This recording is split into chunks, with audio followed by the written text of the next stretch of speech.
Welcome to The Explainer. Today, we're tackling a real head-scratcher at the heart of America's food system. How can a country with so much incredible farmland have so many farmers struggling to make ends meet and so many families struggling to put food on the table? It seems like a paradox, but as we're about to see, the clues to solve this mystery have been hiding in plain sight all along. Okay, let's just start with this quote, because honestly, it sits right at the heart of everything we're going to talk about today. And this isn't some kind of exaggeration, for effect. It's a statistical fact, and it perfectly frames the problem we're about to unpack. So, yeah, how is this possible? That's the big question, right? That's the mystery we're setting out to solve. How did we get to this point? How did a system that's supposed to feed a nation get so disconnected from that mission? We're going to follow the policy trail and the money trail to find out. Okay, so let's dive in. First, we've got to lay out all the pieces of this bewildering puzzle, because when you see the contradictions sitting right next to each other, the scale of this problem becomes incredibly clear. I mean, think about it. On one side, you've got the folks who grow our food, and they are operating on razor-thin margins, just barely getting by. And on the other side, 42 million Americans are on food assistance, and inflation at the grocery store is hitting everybody. It just doesn't add up. And then there's this number, 23 million. You might be asking, 23 million what? Well, it's acres. 23 million acres of prime U.S. farmland dedicated to growing soybeans for one very specific and very foreign purpose. Yeah, an area the size of Indiana. Let that sink in for a second. This isn't just some quirky trivia fact. It represents a massive, massive policy choice we've made. An entire state's worth of our best land is being used, not to feed Americans, but to feed livestock on the other side of the planet. So how in the world did we get here? Well, to figure that out, we've got to jump in the time machine.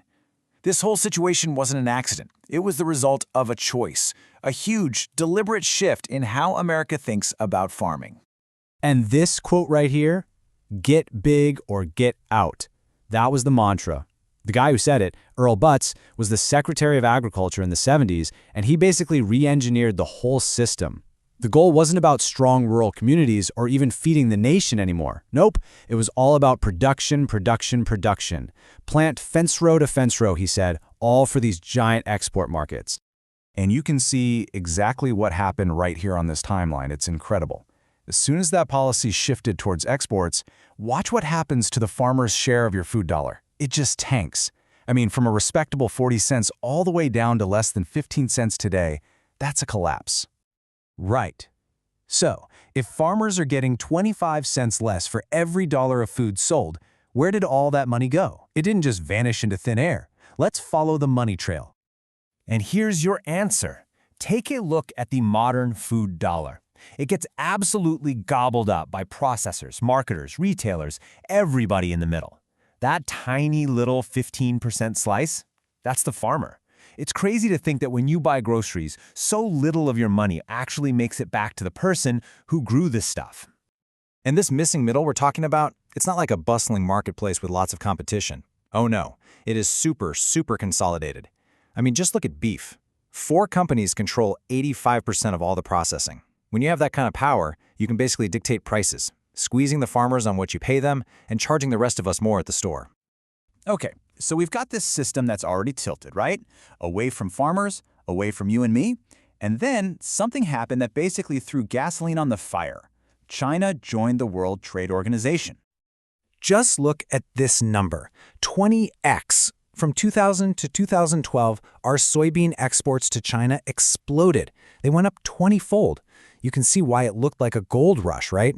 Everyone was telling farmers to go big, take on debt, and plant every acre they could with soybeans destined for China. But that gold rush had a huge consequence for what we actually grow here. This chart, it's just stunning. We now use almost 18 times more of our farmland to grow corn and soy, mostly for animal feed and fuel, than we do to grow the actual fruits and vegetables that people eat. The system is completely upside down. And here is where it gets really nuts. This is the big, cruel irony of the whole thing. By focusing so much on exports, we end up making our own food more expensive. Our ranchers and chicken farmers have to compete with Chinese buyers for the feed that we grow right here, and guess who pays for that? We do, at the grocery store.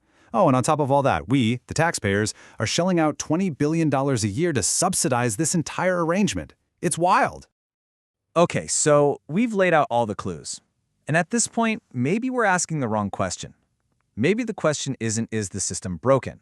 Maybe the right question is, who is this system actually for? Because when you look at it this way, it's not random at all. It makes perfect sense if you're one of the winners. The big agribusiness giants, the processors like Tyson, the input suppliers like John Deere, they're doing great. But the losers?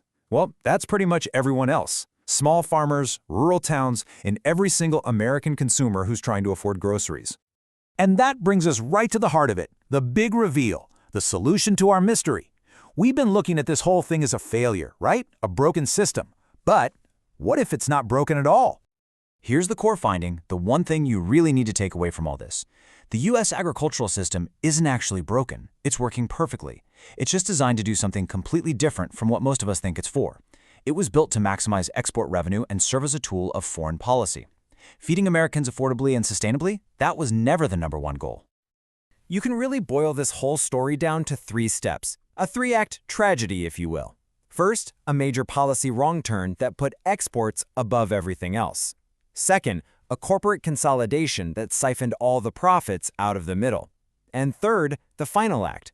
We're left with a system that grows animal feed for other countries while we pay more and more for our own food at home. So, yeah, this system wasn't built for us. And that leaves us with a really tough question, doesn't it? Understanding how this system was built is the first step. The real question is, now that we know, do we have the will to rebuild it for ourselves?